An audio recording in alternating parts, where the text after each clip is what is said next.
Rumpelstiltskin, there was once a miller who was poor, but he had one beautiful daughter. It happened one day that he came to speak with the king, and, to give himself consequence, he told him that he had a daughter who could spin gold out of straw. The king said to the miller, "That is an art that pleases me well. If thy daughter is as clever as you say, bring her to my castle tomorrow, that I may put her to the proof." When the girl was brought to him, he led her into a room that was quite full of straw, and gave her a wheel and spindle, and said, "Now set to work, and if by the early morning thou hast not spun this straw to gold thou shalt die." And he shut the door himself, and left her there alone. And so the poor miller's daughter was left there sitting, and could not think what to do for her life. She had no notion how to set to work to spin gold from straw. And her distress grew so great that she began to weep. Then all at once the door opened, and in came a little man, who said, "Good evening, miller's daughter. Why are you crying?" "Oh," answered the girl, "I have got to spin gold out of straw, and I don't understand the business." Then the little man said, "What will you give me if I spin it for you?" "My necklace," said the girl. The little man took the necklace, seated himself before the wheel, and whir, 3 times round, and the bobbin was full. Then he took up another, and whir, 3 times round, and that was full. And so he went on till the morning, when all the straw had been spun, and all the bobbins were full of gold. At sunrise came the king, and when he saw the gold he was astonished and very much rejoiced, for he was very avaricious. He had the miller's daughter taken into another room filled with straw, much bigger than the last, and told her that as she valued her life she must spin it all in one night. The girl did not know what to do, so she began to cry, and then the door opened. And the little man appeared and said, "What will you give me if I spin all this straw into gold?" "The ring from my finger," answered the girl. So the little man took the ring, and began again to send the wheel whirring round, and by the next morning all the straw was spun into glistening gold. The king was rejoiced beyond measure at the sight, but as he could never have enough of gold, he had the miller's daughter taken into a still larger room full of straw, and said, "This, too, must be spun in one night. And if you accomplish it you shall be my wife." For he thought, although she is but a miller's daughter, I am not likely to find any one richer in the whole world. As soon as the girl was left alone, the little man appeared for the 3rd time and said, "What will you give me if I spin the straw for you this time?" "I have nothing left to give," answered the girl. "Then you must promise me the first child you have after you are queen," said the little man. "But who knows whether that will happen?" thought the girl. But as she did not know what else to do in her necessity, she promised the little man what he desired, upon which he began to spin, until all the straw was gold. And when in the morning the king came and found all done according to his wish, he caused the wedding to be held at once, and the miller's pretty daughter became a queen. In a year's time she brought a fine child into the world, and thought no more of the little man. But one day he came suddenly into her room, and said, "Now give me what you promised me." The queen was terrified greatly, and offered the little man all the riches of the kingdom if he would only leave the child. But the little man said, "No. I would rather have something living than all the treasures of the world." Then the queen began to lament and to weep, so that the little man had pity upon her. "I will give you 3 days," said he.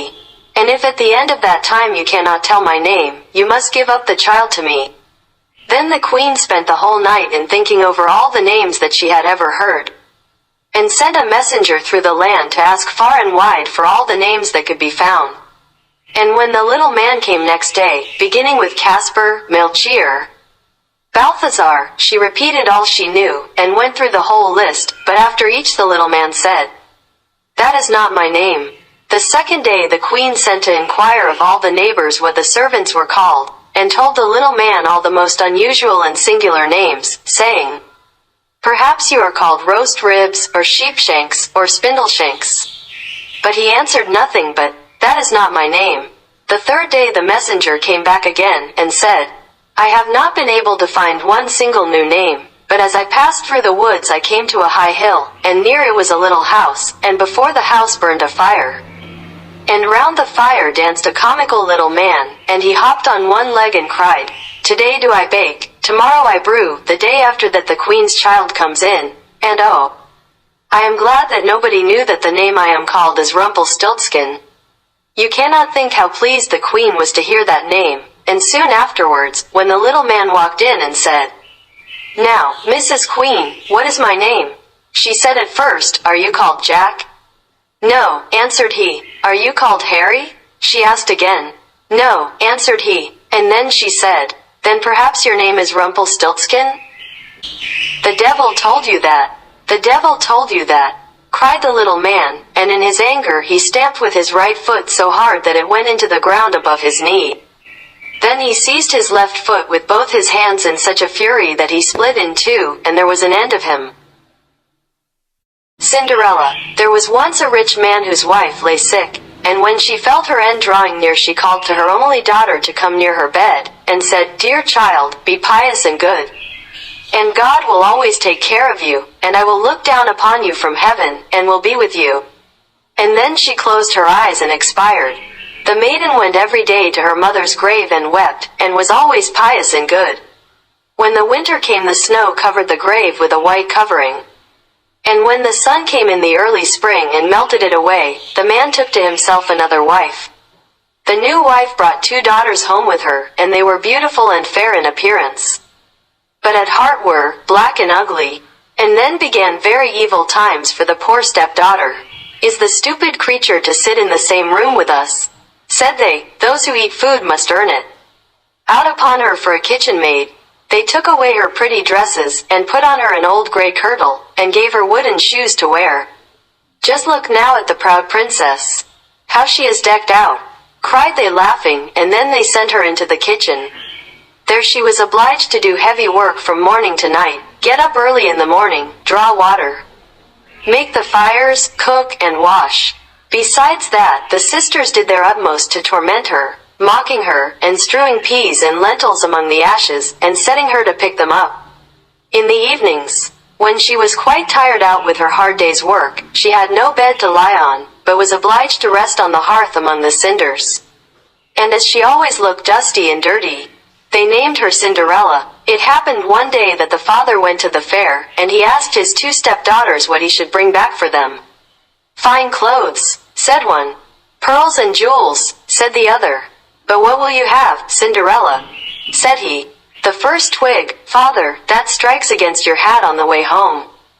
That is what I should like you to bring me." So he bought for the 2 stepdaughters fine clothes, pearls, and jewels, and on his way back, as he rode through a green lane, a hazel twig struck against his hat, and he broke it off and carried it home with him. And when he reached home he gave to the stepdaughters what they had wished for. And to Cinderella he gave the hazel twig. She thanked him, and went to her mother's grave, and planted this twig there, weeping so bitterly that the tears fell upon it and watered it. And it flourished and became a fine tree. Cinderella went to see it 3 times a day, and wept and prayed, and each time a white bird rose up from the tree. And if she uttered any wish the bird brought her whatever she had wished for. Now it came to pass that the king ordained a festival that should last for 3 days, and to which all the beautiful young women of that country were bidden, so that the king's son might choose a bride from among them.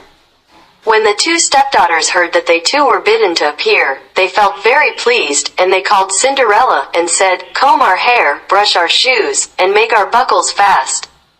We are going to the wedding feast at the king's castle." Cinderella, when she heard this, could not help crying, for she too would have liked to go to the dance. And she begged her stepmother to allow her.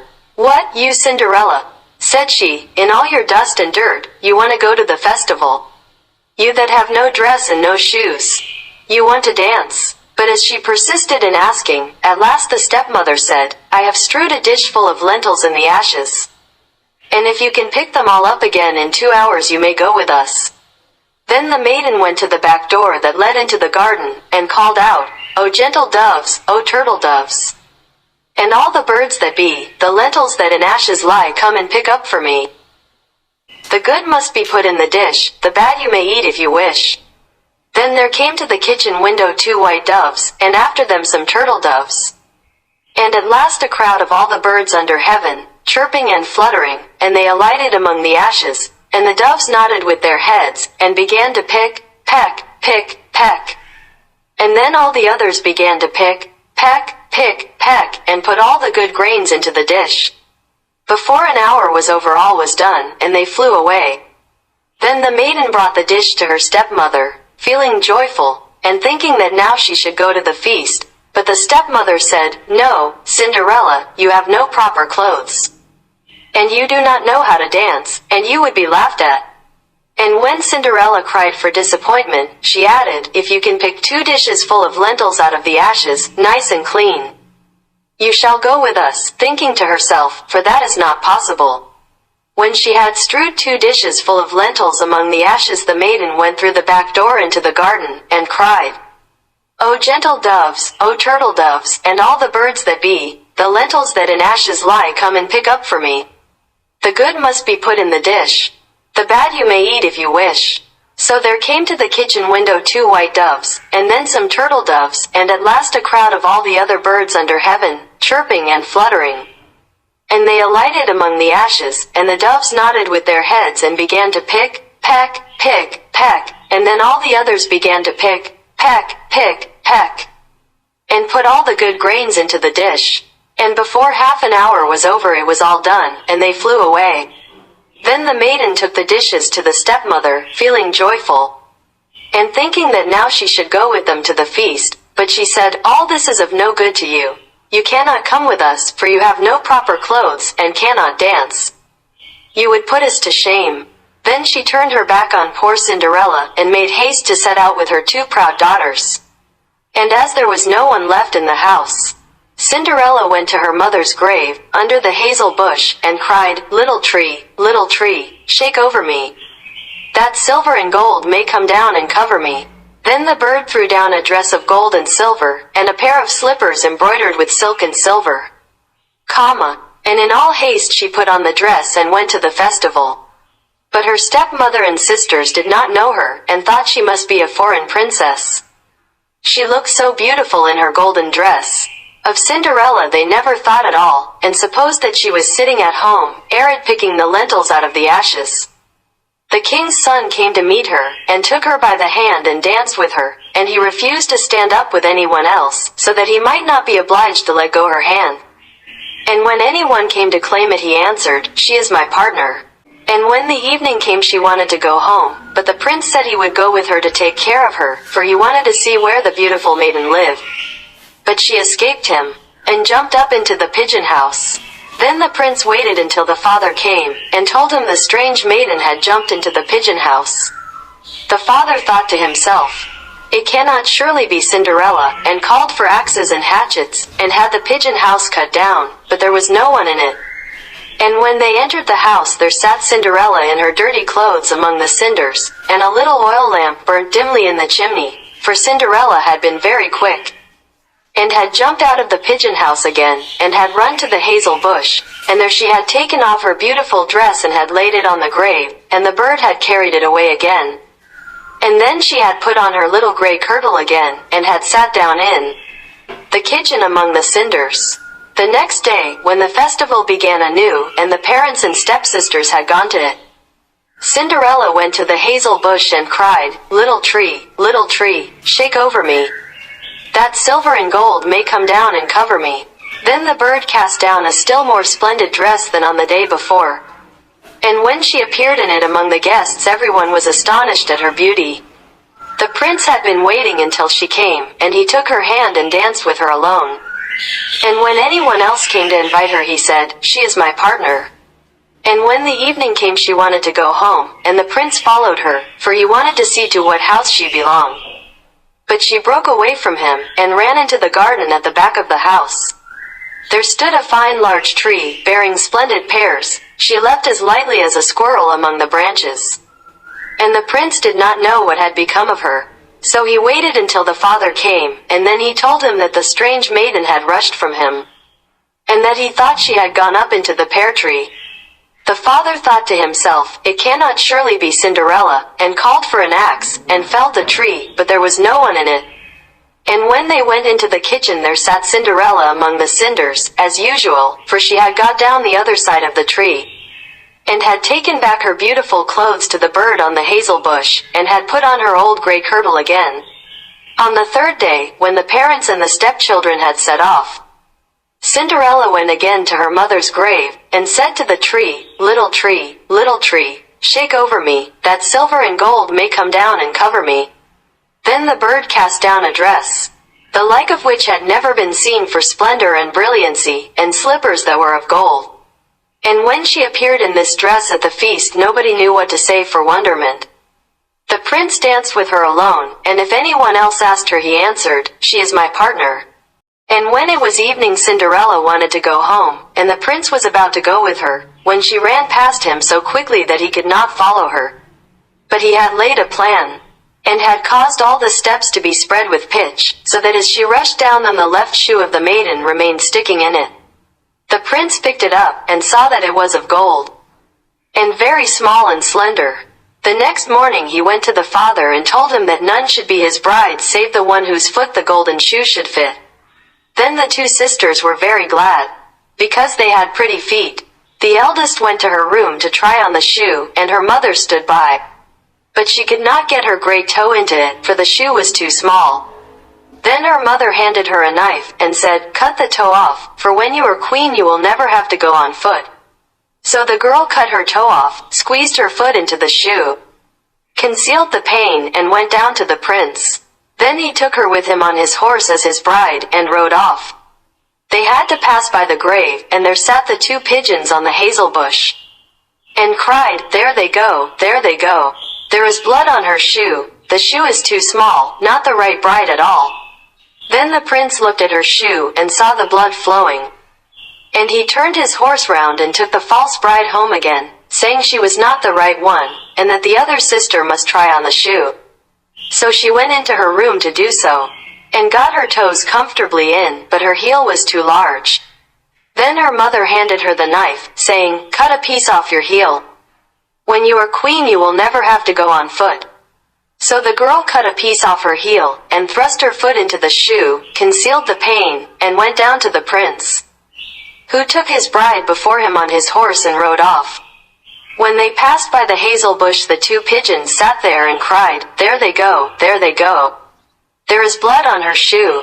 The shoe is too small, not the right bride at all. Then the prince looked at her foot, and saw how the blood was flowing from the shoe, and staining the white stocking. And he turned his horse round and brought the false bride home again. This is not the right one, said he. Have you no other daughter? No, said the man. Only my dead wife left behind her a little stunted Cinderella. It is impossible that she can be the bride. But the king's son ordered her to be sent for, but the mother said, oh no. She is much too dirty, I could not let her be seen. But he would have her fetched, and so Cinderella had to appear.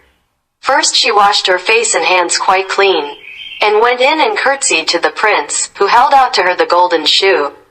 Then she sat down on a stool, drew her foot out of the heavy wooden shoe, and slipped it into the golden one, which fitted it perfectly. And when she stood up, and the prince looked in her face, he knew again the beautiful maiden that had danced with him, and he cried, this is the right bride.